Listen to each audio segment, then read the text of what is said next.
Hold on, Ocho.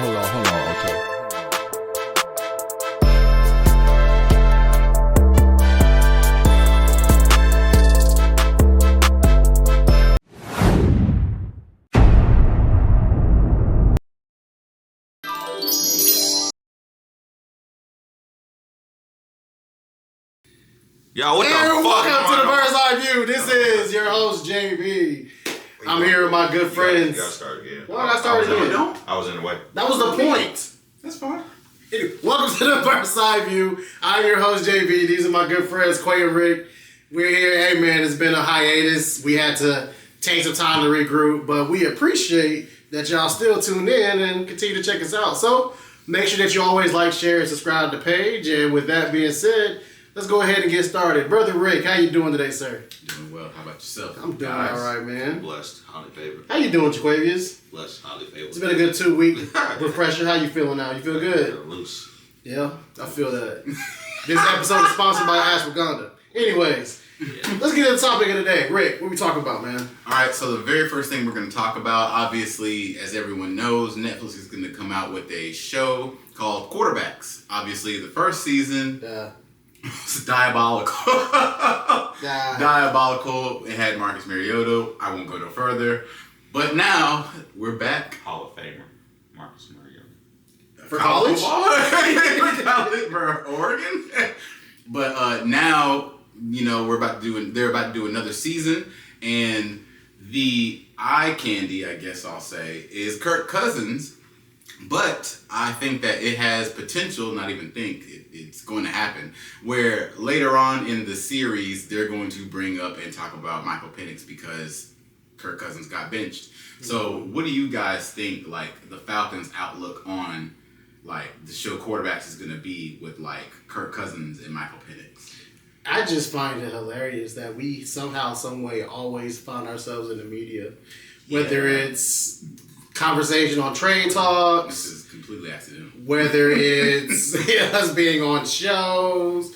Whether it's us not maximizing our talent. So I feel like the Netflix series is going to be a good combination of all those things. I definitely believe it's going to start early from that offseason point when we picked Michael.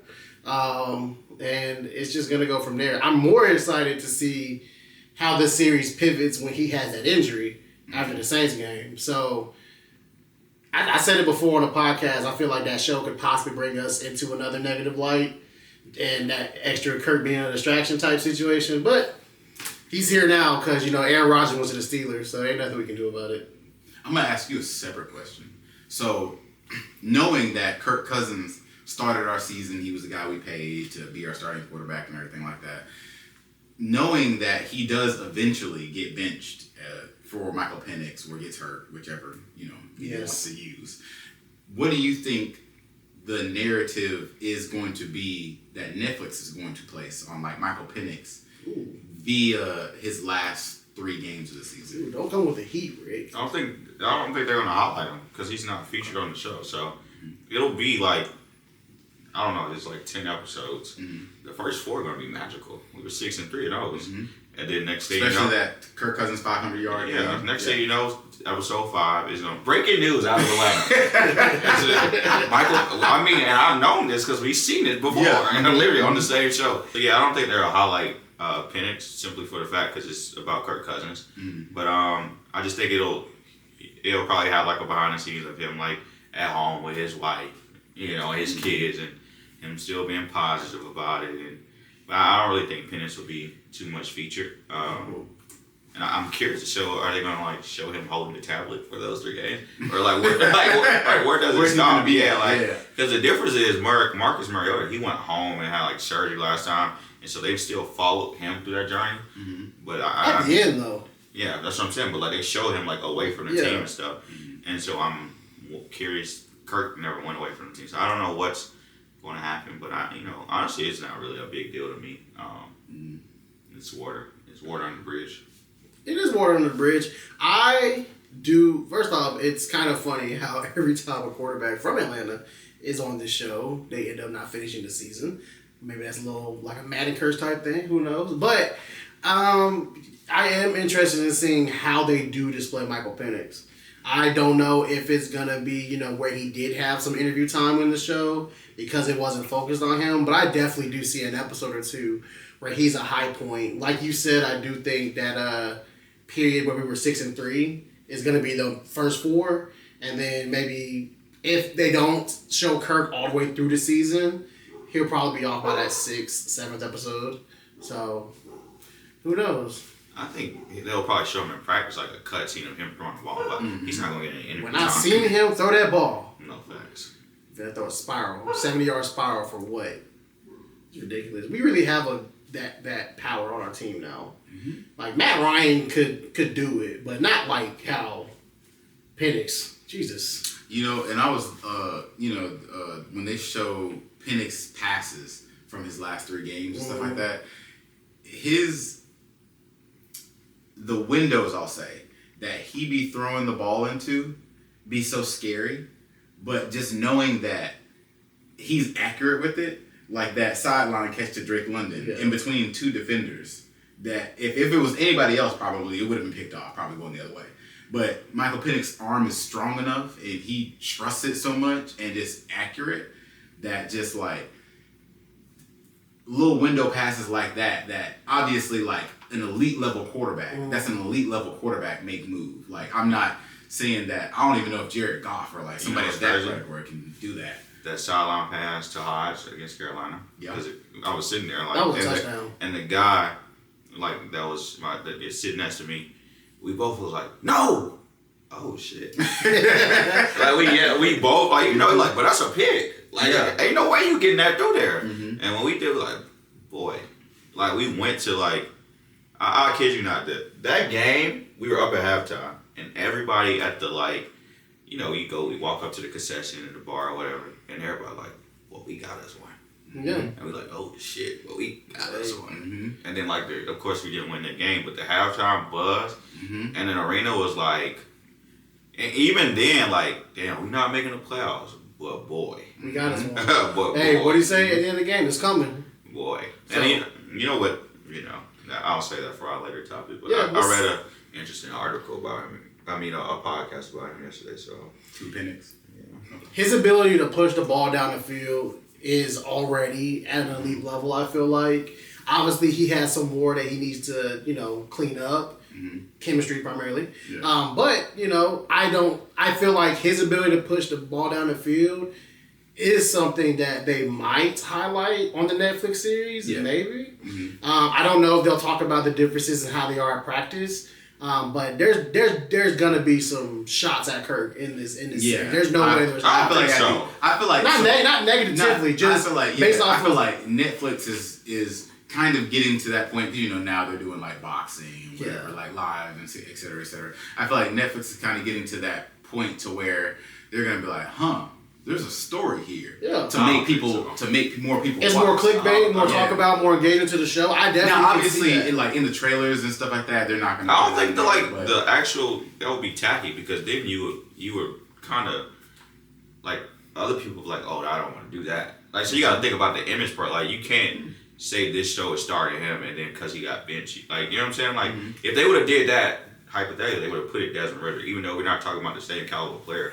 I just don't see him doing it because that's kind of like, that's an unprofessional way of going about the. They put Desmond Ritter in there for a little bit. Like, no, he'd have no, like, solos. I don't think. No, I'm not saying he's going to have no solo. But I'm going to say, like, they're going to show, like, some game clips and stuff like that. Oh, yeah, for sure. Yeah, like you said, like, from him to sideline. You said Kirk with a tablet. Yeah. They're going to show that, they're I thought y'all were saying, like, he's going to get no, spotlight.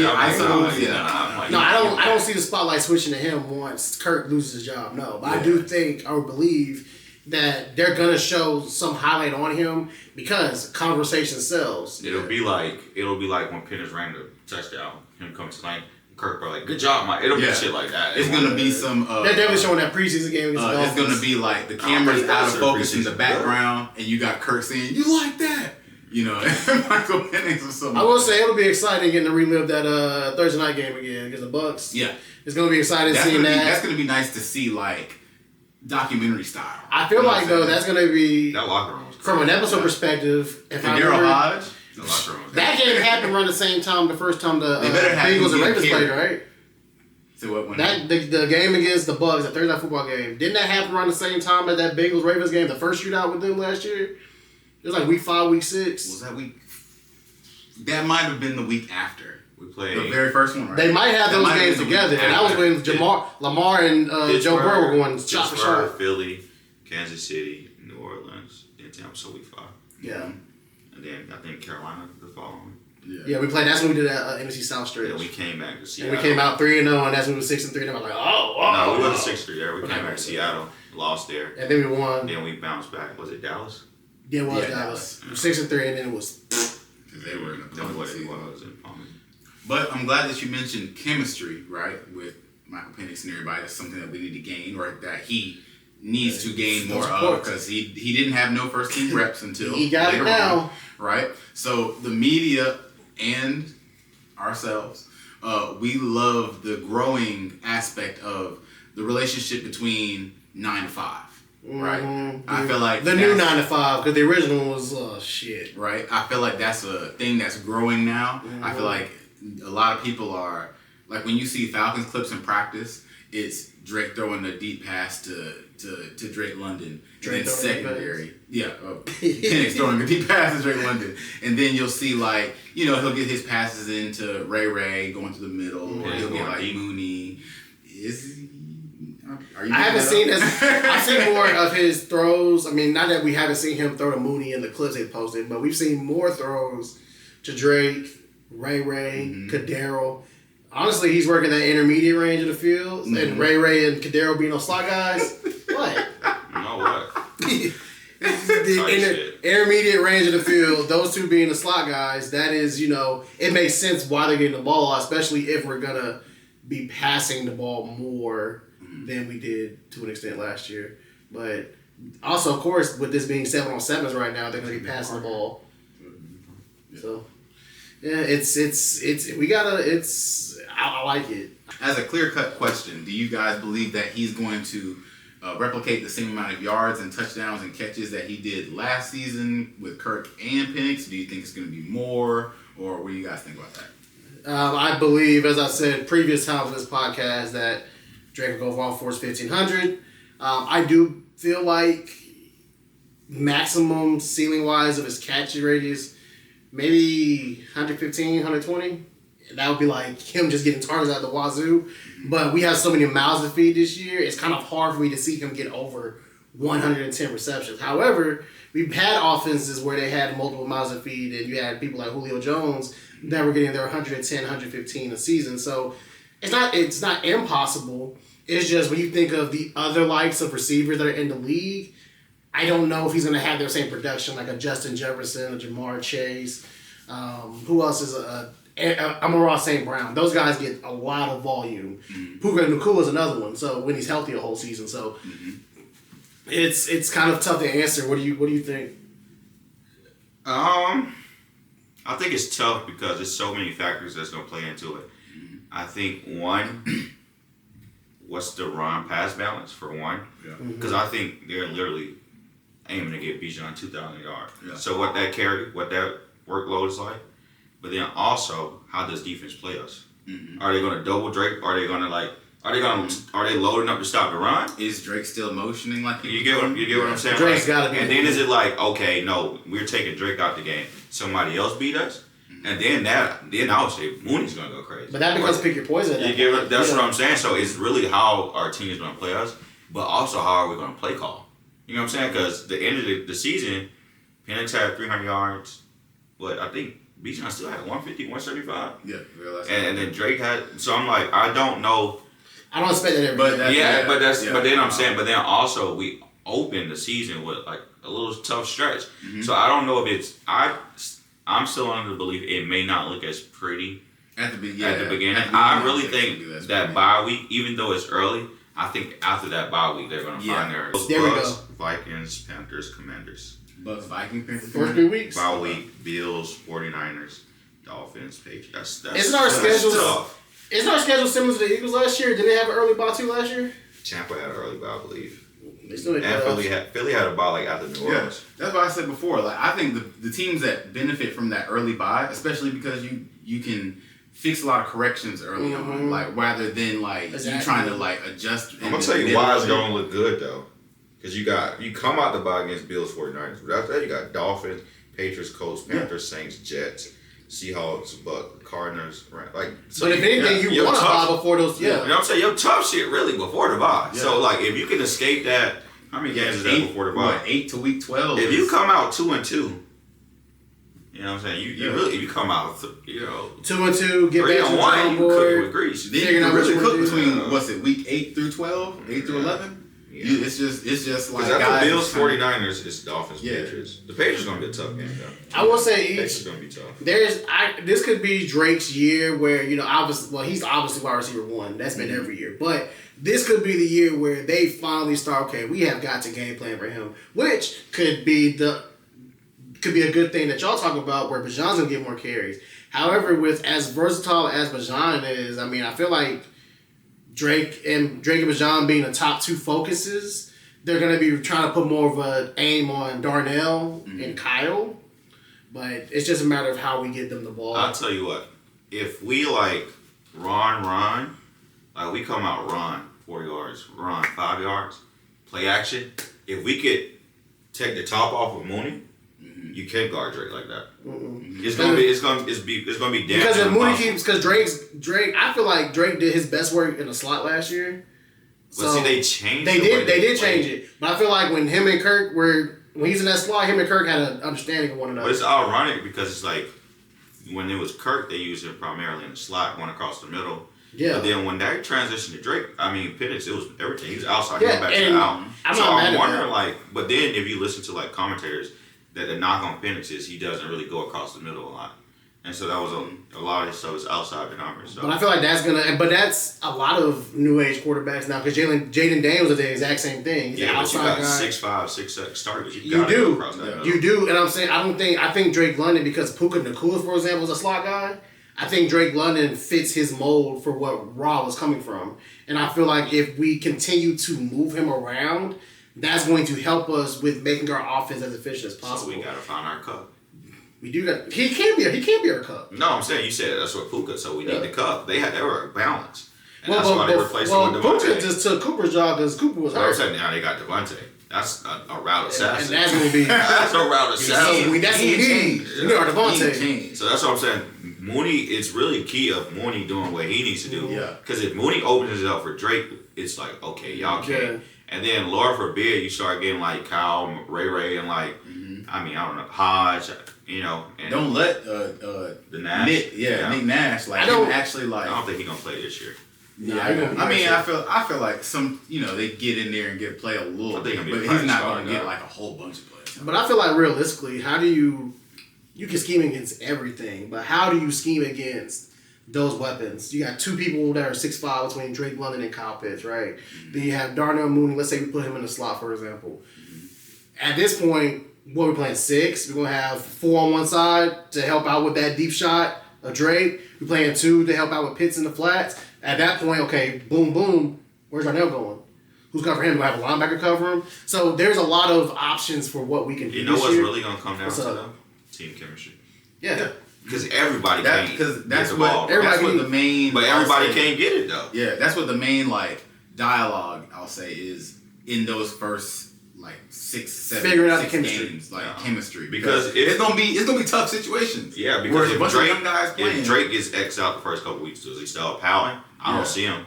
I don't see him doing that. But it's just like, okay, if you get taken out the first 3 weeks and like, you know what I'm saying, and then. My boy, he's known to have his routes when he knows he's not getting the ball. And so it's just like how much, and then it's like, the guy I really worry about the most, who I would really want to know his like mental, Tyler Algier.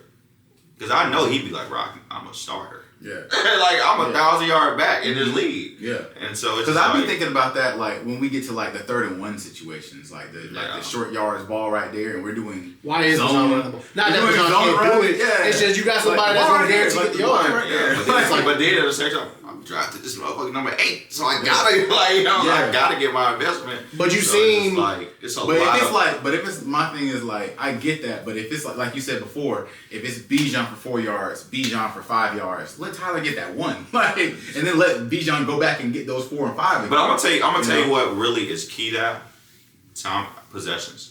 Yeah, that's what we need. It's gonna come down to our defense is young, man. Yeah, it's not really. People focus on the sacks, but we start getting more takeaways. Yeah, giving our offense more possessions to you can eat like that. But if the offense is running all over us, doing the time of possession like Washington and shit like that, then that takes away from okay, now we really gotta become one dimensional. So it's really gonna come, how fast can we get the ball back? But I feel like that Washington game was sad, man, because that drive was like watching them just take it away. It's because they knew that they could have scored at any time, and we're literally just watching our guys how big guys run, just to the line. It's like they could have snapped the ball. They did what 2 12-minute drives in that second half? Was it 2? I know they had one for fat. One was probably very close. 6, it was almost 12 minutes, and then they got the ball again. They ran more time off. They did not beat us strict. They beat us strategically. Yeah. They beat us they knew they couldn't stop the offense, so we got to keep the ball away from them. You know what's my theory? I mean, it's probably not even like a... What? Theory about what?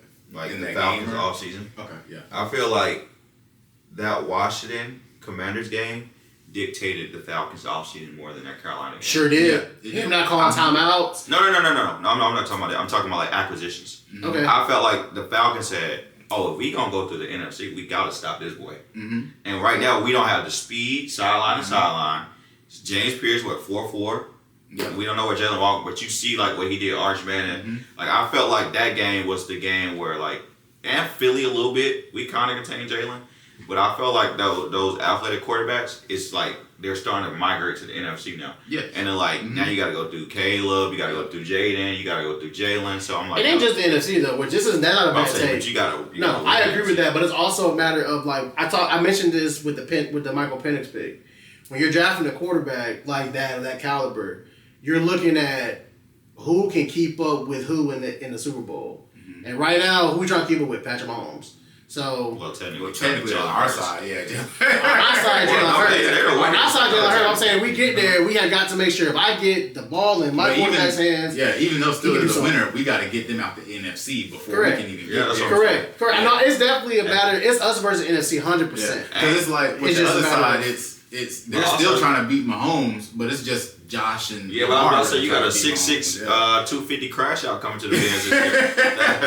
Josh Allen coming, so you better buckle your chin strap. So I think they realized as much as that Carolina game, who's well, what the fuck wrong with the defense? Mm-hmm. I don't really think. I think what's the word? I don't think that's the norm. Mm-hmm. I do expect them to be better, but I think it was more because they were hurt. They didn't have Brown. Was it Derek Brown? Who's that guy? You know what I'm saying? I don't expect our defense to that. You know what I'm saying? I don't think they finna put up 40 points every game. Well, no. I think it's gonna be much closer of a game. Their games were technically close. Not when we went to Charlotte. We really not put it away. I wanted to bring this up earlier because you were asking how Drake, if they take him out of those games, those 4 weeks. I feel like you can't take Drake out of a football game. The reason why he's saying if the defense takes Drake out. They can't take Drake out because Drake does more than just catching footballs. Drake is an elite blocker. Mm-hmm. So if it's okay, y'all want to take this wide receiver out, okay, we're going to just run to his side, stop him. And he's going to be involved in the game that way. I was going to say that, but that's not really great. Philly? I mean, not Philly, but... We ain't playing Philly this year. Pittsburgh, they took him out. Are we playing Philly this year? If you play a team like Pittsburgh... Okay, thank God.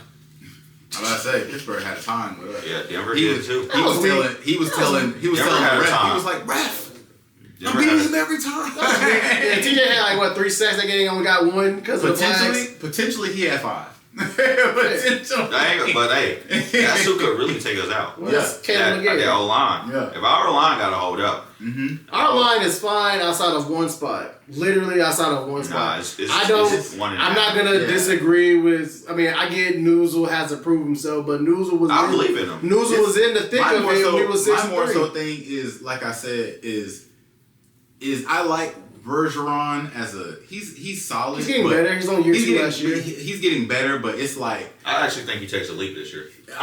like does he take a leap? Does he kind of because I believe like when you have a young guy on the side of a veteran, because Chris and Caleb came in at the same time, so there's no I can get better with you. Like one guy we got because he's significantly better, and Caleb was kind of more of a project to see if he can really hold out, which we see in the pass game, you know what I'm saying? But Jake Matthews being old reliable like he's always been is a perfect kind of guy to bring a rookie, offensive lineman. Especially if the plan is to kick Bergeron out to left tackle when Jake retires. You know what's crazy though?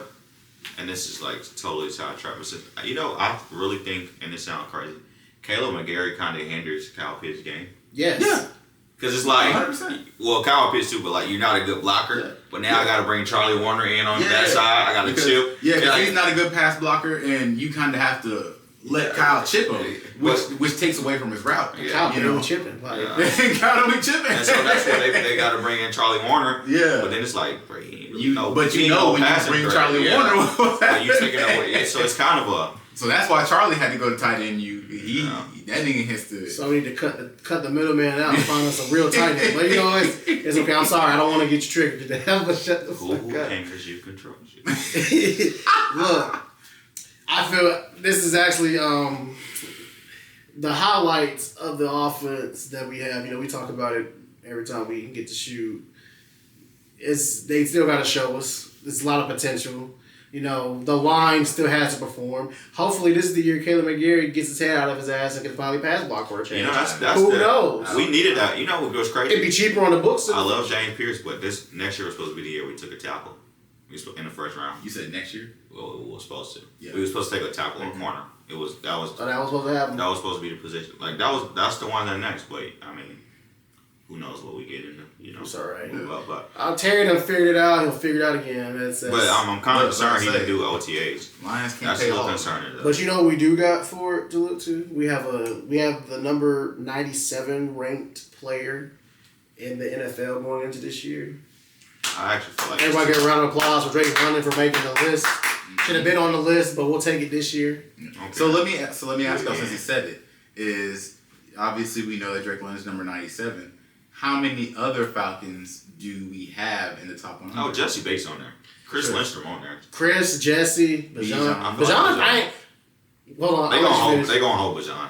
Yeah. Jess, Chris, like 80 Jesse, Chris, 80 something. Bajan, like 40s. What they gonna put Gibbs better than him. Jay Matthews, you think he'll be on the list? Hell no, Jake ain't on there. He ain't never been. You said who? Jay Matthews? You don't think he'll be on there? He's so he's good for us. He ain't good for us. That's bullshit. Yeah. You get my respect, Jake. It's like a solid buddy name, Taylor Lewan. Yeah, he like Taylor Lewan was there with Derrick Henry, but Taylor Lewan was get on the list. He ain't no he was on the list a couple times. Jake was on the list a couple times. Was he really? I don't remember. Like once or twice. Yeah, like once or twice. Jake solid. Taylor Lewan. They never respect our goats. No, but what it really is like, if you're not like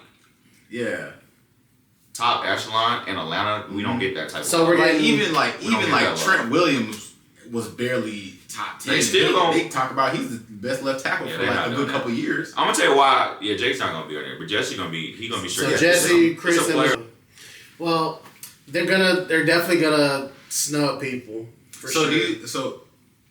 So we said Jesse, right? We believe that 100%. Bijan, Drake's already on there. I want to say AJ Trevor.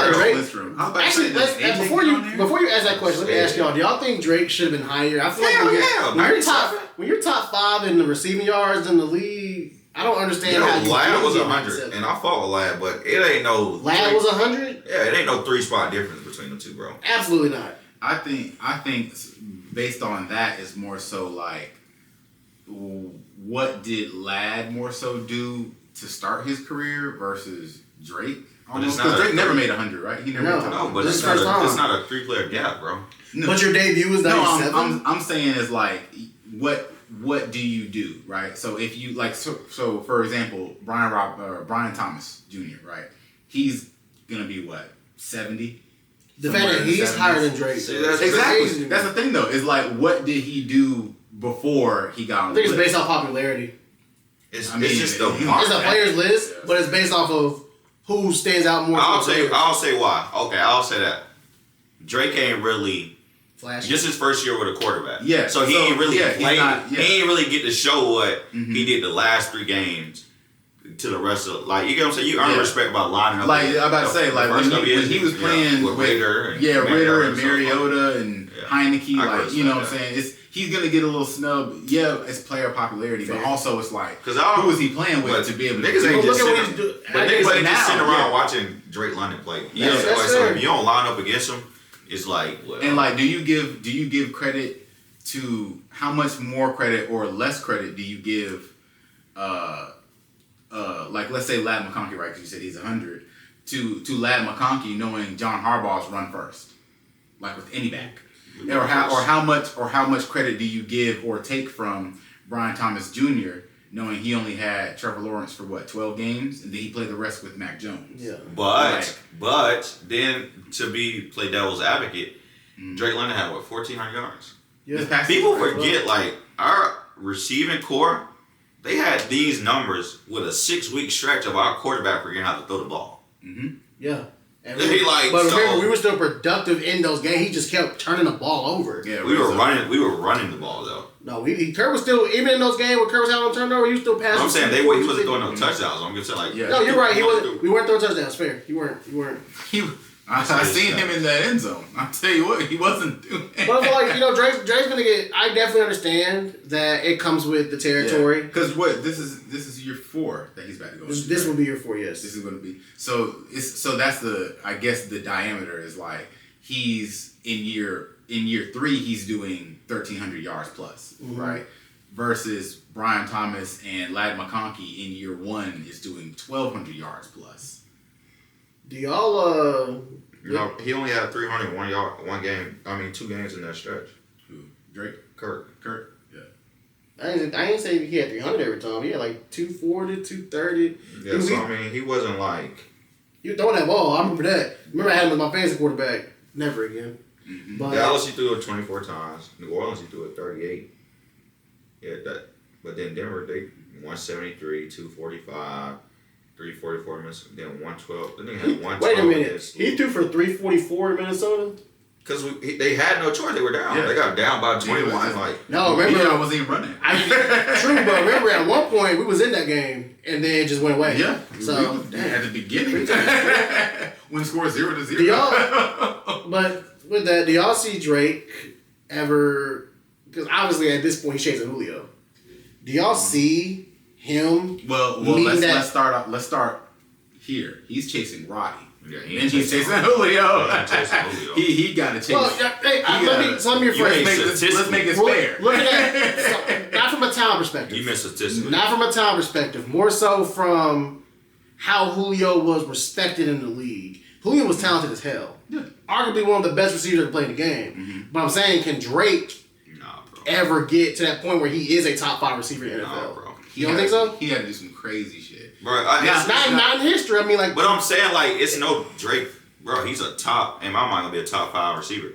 But he not 6'4", 4'4". Like, you know what I'm saying? Like, with broken toe. Like, bro, like. Really 4'2". Bro, Julio was a freak of nature. He was a freak of nature. I'm just saying. You're talking about a guy. He's not as athletic gifted, so he'll never be in that. You're talking about Julio. You're talking about a Julio that would play 3 possessions of a 10-possession drive and get 60 yards of that one possession. He ain't putting on the You're not gonna see. And I'm gonna tell you what, it's that breakaway. Julio had that breakaway. Drake ain't a breakaway type of guy. That's fair. Now he's strong. Like watching like Drake after catch, he's not going down by first tackler. What was that Green Bay game when he was like doing stuff like that? Like oh, man, Drake don't do that. I'm more so asking just for like I said, we knew every year, every single year, it didn't matter what we ended the year before. Even we had a bad year, we knew Julio was still a top 5 and top 3 in the league. Yeah. So it's like, can Drake consistently become that? And if he becomes that, do we see his ranking being in the top 25 in the future in the NFL 100? I think he's chasing like, if we talking about like maxing out, we talking Mike Evans. He'll get that. He'll probably have that consistency, like the numbers, but he won't have the fear of God like that Julio had. Like Larry Fitzgerald on the sideline with Kyler. You gonna see some shit with 11 today. I ain't never seen nothing like it. Yeah. Like Drake ain't gonna never get that, bro. And then you got to think about the wide receivers that he's with. Mm-hmm. Like, you're saying that he's gonna surpass like Jamar Chase at any point. You just see now the Bengals don't give a fuck about nobody but offense. So Justin Jefferson, he's good with anybody that's playing quarterback. But also, if he ran like 4.3, if he had that breakaway aspect to his game, 640. he didn't run because he didn't run. Oh, but the rumor is it was like a 4.5 or 6. Yeah. Basketball player now. Yeah. So I don't. If he had that breakaway, like he could. I don't think he ever gonna take one to the crib for 60. Like you can't throw Drake no screen. He take that bit to the crib. Yeah. No. Like the Philly game where Julio did when he closed that bit out. You can't on fourth and like. Remember 2018? He hadn't had a touchdown all year. We was losing. We was like up and down that year, but he throws Matt around with that screen to the Redskins, and then Jake let that little pancake. That was Philly. No, we did it twice. We did 2018 and 19. 2018 was Julio's first touchdown of the year. Jake took a pancake to somebody, I don't remember who, and Julio took it to the crib. I think that was Philly though. Yeah, it happened in 19 too. They did the exact same play to win the game. I remember that one. But yeah, see, Drake don't got that breakaway aspect to it. He don't. Okay. Yeah. That's fair. I just wanted to see. But still top 5. Like, we ain't no disrespect. Julio different. Like, Julio different. Mind you, we have this conversation about how different Julio is, but then we say Pat Frock is the greatest Falcon. We don't get much good reviews on that. So, I mean, quarterbacks get pushed up for sure. But like, I know why we say it. We're talking about like the best physically gifted football player, most talented is Julio. Yeah, but like we talking about like all time great. Yeah, for sure. I know why we say it. It's just just want to bring that out. But to mention the other players that we think are going to be on the top 100, like we said, Jesse, Bajan, and Chris. I feel like the highest is going to be Bajan. Ken, though, he also was top 3 in the league in his stats. Is Bajan? Is he going to be a top 15 player in the NFL 100? Going to be the highest. I think it still might be. I think Jesse. You think it's going to be Jesse? Nah, I think it's going to be Chris Lindstrom. Really? Okay, so what are your? I'm asking you first than you. What are your rankings for these 3 predictions? For your prediction, where do you think? I think Chris gonna come in the 30 to 40 range. He was All Pro last year. Okay. Jesse's gonna come in the 40 to 50 range. That's crazy. I think Bijan gonna come in till Bijan different, but I'm gonna tell you why he might not. Because you still got to account for Saquon. Yeah, and then Derek. And so I think And then people are going to give me Jameer. They're going to put Jameer over Saquon. I already know that. And then, so I think Bijan, he's going to fall in that 60, 70. Yeah. Just off, like, default. I feel like Bijan should not be lower than 50. I think he's going to be in the 50s. I don't know if he passes the 50s because the same thing NFL Top 100 is same thing like how. But I'm going to tell you the thing, like, with Bijan, like, it's gonna be until the Falcons get to the playoffs and people see it nationally.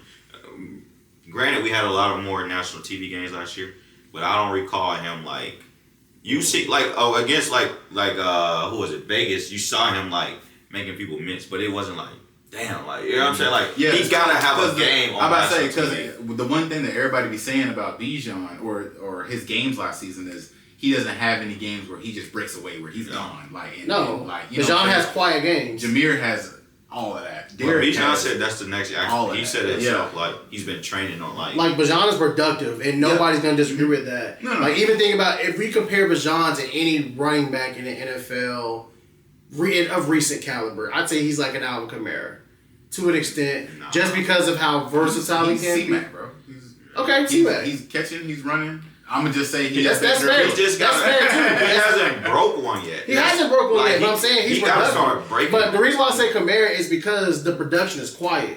Mm-hmm. Kamara does all these things. If you have a fantasy, Kamara's cooking. But it ain't. But you won't know that Kamara ran for 70 and caught 120. It's not quiet. It's not quick enough. If that makes sense. Mm-hmm. It builds up. It's slow burn. Like he might have like 27 carries for like 120. But he got to get to like 18 for 147. Like he got to start. And the plays that you memorize, like when you see Bijan play, isn't him like taking that touchdown. It's him juking somebody in the hole in the back, and then somebody still catching somebody. Or he had a good run. He's doing trick play. He's doing trick shots. Or he had a good run, but it wasn't a touchdown. It was okay with a little 15, 20 yard game. Like it's not. Yeah, he broke off 3 people getting there, but did he? Go all the way down there. What's his most explosive play? That screen against the... Or that wasn't even a screen, but that touchdown against the Saints. The thing about it was kind of like crazy enough, and it's not really. The line plays until that, though. Yeah. Like I'm saying, put him behind Penix Shore. Yeah. You know what I'm saying? Like, so... Don't tell me that. You know what I'm saying? Like, put him... We could have, I guess. Yeah. Like, put him behind Trent. I don't know. No, 100%. Like who Baltimore got? Like Ronnie Stanley. Like, you know what I'm saying? Like, they got a line. Like, so put him. Like, our line. If our line was to take a leap, like, that's why Birds, we need our Lane Johnson. Those guys got to really take a leap. I think our tackles, they are what they are at this point. I think arguably, run game wise, we do have a top. We have a top 5 offensive line in that regard. However, it's something about, because of like McGee, for example, he's a great run blocker. It's just, I don't know. It's you see other teams execute the run better than we do, but yet our schemes that Zach Robinson put in last year started getting emulated across the league. So it's like, I don't know. You know what's cool? We're there, but we're not. Our run game, and this is like, we looked more physical with Arthur Smith. Last year was like, okay, we gonna run. But I felt like Arthur Smith, like, our line, we was pushing, like, remember, we led the league. Yeah, but do you remember there was that one game, I don't remember who we played, but Arthur Smith said, fuck passing, we're going to run the ball the rest of the half. That's right, and we could, and I don't think we had, like, I don't think we've asserted our, like, our line is not like. We haven't been as physical on offense since the Cordero Patterson year. Yeah. But you know what kind of plays it, and like, I love Raheem, but sometimes, like, especially with these mic'd ups, I don't want to see you, like, buddy, every, like, hey, Arthur Smith mics up was like, I want you to grab somebody. Yeah, like you, because that's like setting, like, I feel like, no but I'm saying, like, the culture, like, the aspect of your team comes from the coach. Yeah. Like, they can say whatever they want by Nick Sirianni, but Philly take after his personality. And I think, like, that one, like, we too, like, the only person I consistently, like, I'm like, boy, that boy, a dog, is Drake. Outside, I'm like, well, what a dog's at? That's fair, because Drake is the only one that gets in people's face. Yeah. Drake reminds me, y'all said it earlier, he's chasing Roddy White, but that's exactly who he reminds me of in his attitude. And then you heard, like, everybody said, like, you can't talk to him during the game. Yeah. They like, and then, like, he's not nice doing it. Like, and he's like, y'all love him, maybe like I'm just this, but they say he, like, blacks out. Yeah. Like, and it's not about punching guys. Was it the game before, the same game that they wore the shirts for the kids for the school shootings, and he still did the AK. Oh, Eagles game. Yeah. But then he said I knew he didn't know where he was. Did you see the video for the top 100 though? Yeah. Yeah, like he's mic'd up and that's like he's like, boy, your ass. Like I'm like, well, we need that, bro. Like, and I'm not like that. Just we need an edge, bro. We need Chippy. We do. Yeah, we keep getting like high character guys. So I'm about to say, because I'm not gonna lie to you, Bijan is. He's one of the nicest guys. Yeah, he gets out with guys. I don't think he gonna change. Like, you know what I'm saying? Like Andrew Luck. Like, why are you nice, bro? I'll say this. Tyler Algier got that dog in him too, though. 100%. He got a dog in him. He got a dog in him. He's like, he's one of those guys that's just like what Michael Turner said. This is the replication of LaDainian Tomlinson and Michael Turner. He did, yeah. That's just the same thing that's happening. But like on defense, I can't name one. Yeah. Like that'll come up. I ain't gonna lie, when he said that, I looked up their stats together. LaDainian and Michael. Tyler shits on Michael from a stat standpoint. Yeah.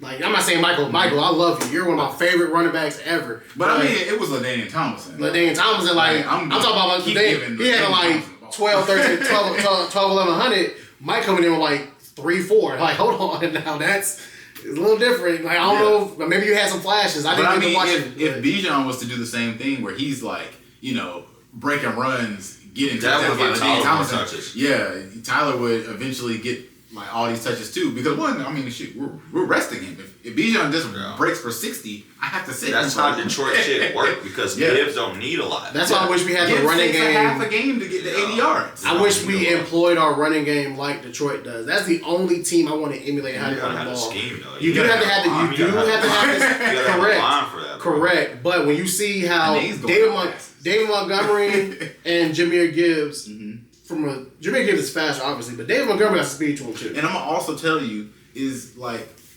Sam Laporta is like a baby George Kittle. Like that nigga loves to block. Exactly. He be pissing me off. Exactly. So I get the scheme helps them out. It's just when you see how efficient it is, I really wish Tyler got to benefit from that. Because you see in those games where, okay, the run game's not really going like we want it to. Let's open up a little bit more. And then Tyler's churning out 5 to 7 yard runs at a time. And in those 5 to 7 yards, he's carrying 2 people with him. I want him to be used more, and I really do hope that this is the year Zach Robinson gets him back. If you say, let's say this, you're the GM, and you're sitting at the end of the season, and you got a decision to In sign this upcoming season? You got to make the decision to sign Tyler back because he's a free agent. Do you bring him back? I'm signing him back. Now, I know you're thinking, technically, we can get another running back in the draft for cheaper. That's not what I'm thinking. But what I'm thinking is... what's he getting paid for? It's production. Yeah, essentially. It's like, am I going to pay him money to come back? Like, there's different... Like, if he comes back for a hometown discount and he wants the years, okay, I'll give him that. Hometown discount, give him some years. 3-year, $18 million. Right. That's so easy. So if he wants that, I'll give him that, no questions asked. But if he pay on a starter. Yeah, because I'm not gonna lie, he could be a starter for if the Raiders didn't get Ashton Genty, he could play for the Raiders. Shoot, if the Browns, he gonna play for the Seahawks because I can't trust not one of them. But you know what's crazy? I follow his uncle on Twitter, and he kind of be hinting like this to like the last year. He be kind of like. But you don't never know until the end of the season. For sure. So. But if he wants that hometown discount and that secures us, like Bijan's backup, like worst case scenario is Tyler Algier, I'm good on that. Like, exactly. like, I just hope that he doesn't have. Not doing I don't nothing. think they're gonna do it though. I don't think they're gonna do it. I just hope he doesn't have. This is. If he does go elsewhere. First one's 30, right?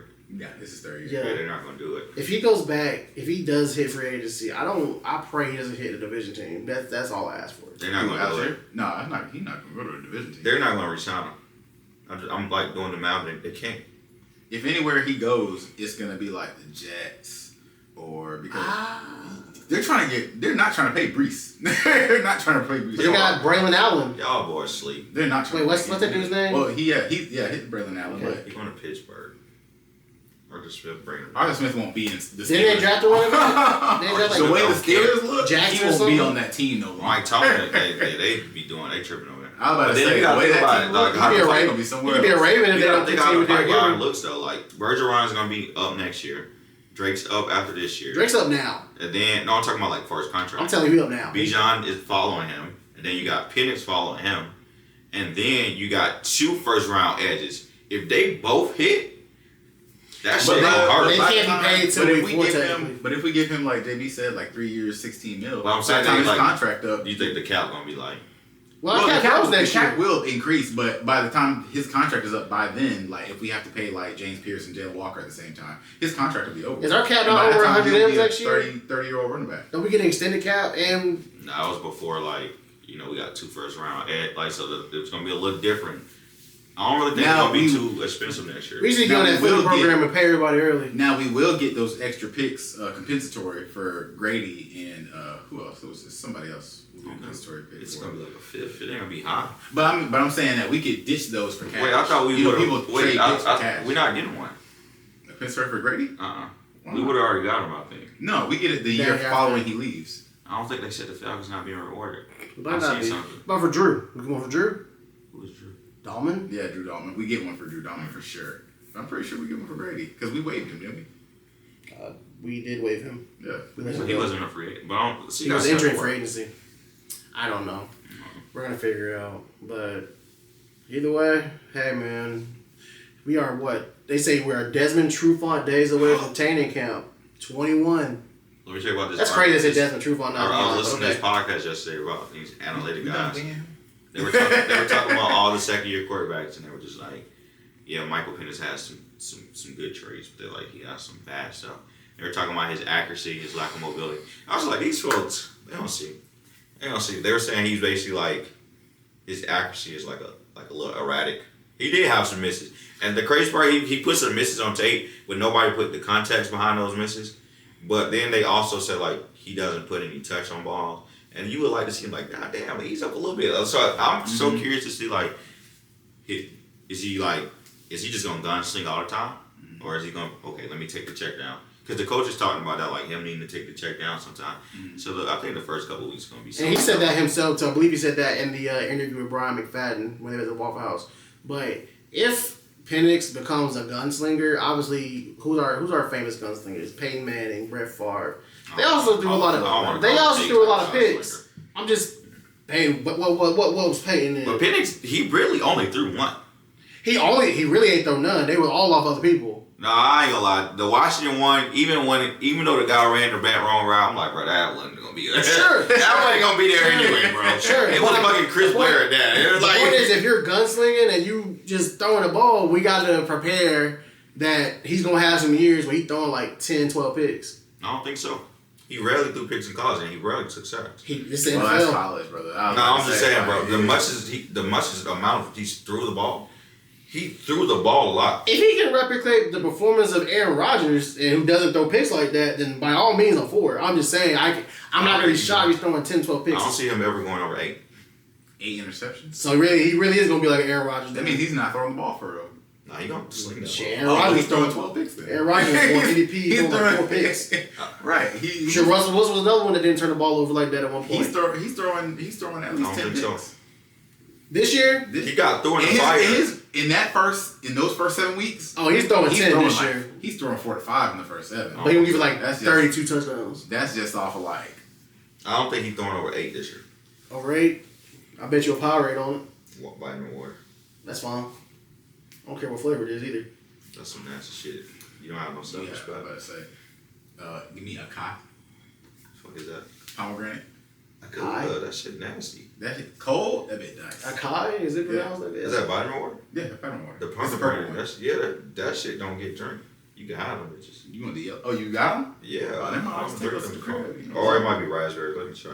Oh, if you got raspberry now, you can keep that. you don't even have to work yourself. Well, I figure on our vitamin water flavors. Final thoughts before we conclude this episode, fellas.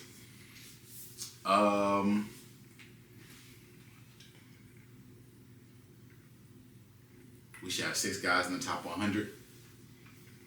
Drake London, Bijan Robinson, Chris Lindstrom, Jesse Bates, AJ Terrell, Ellis. I agree with the 5. Oh. Ellis, though, is not last year wasn't. He did good last he- year. But it wasn't like it was 2023. I'm pulling up the training count, so we gotta find out what day. Oh, yes. When are we going to training camp? What day? When are we going to training Yeah, camp? I took off for 8/13. 8/12, 8/13. Okay, they ain't got no days in July. That's like a Wednesday. Like on the weekend? No, so the July I'll be out of town. All of July? No, the training camp don't start till the To the end of 24th. July. I'll be out of town. That's the only dates that's on the weekend. Okay. And the rest of them like on a Tuesday, Wednesday, 9 a.m. So I took off work for. I plan to go to the open, the one against the Titans. It's like a 2-for-1. I get to see That's Cam. on the 13th. It's on the 12th and the 13th. I guess we have the schedule for that, don't we? So dude, take off the 13th. So we can do the 13th. I was gonna call out. Hey, I'm not feeling too good. Was it like 9 a.m. though? Well, all right. So your final thoughts: 6 people in the top 100 should be. I say 5. What's yours? I think Kyle Pitts might be number 3. Shut the fuck up. All right. Anyways, thank y'all for tuning into another episode of the Bird's Eye View. I'm your host. It's always on. I'm your host, JB. These are my good friends, Quay and Rick. We will see y'all next time. Please make sure that you like, share, and subscribe to the page. Have a good one.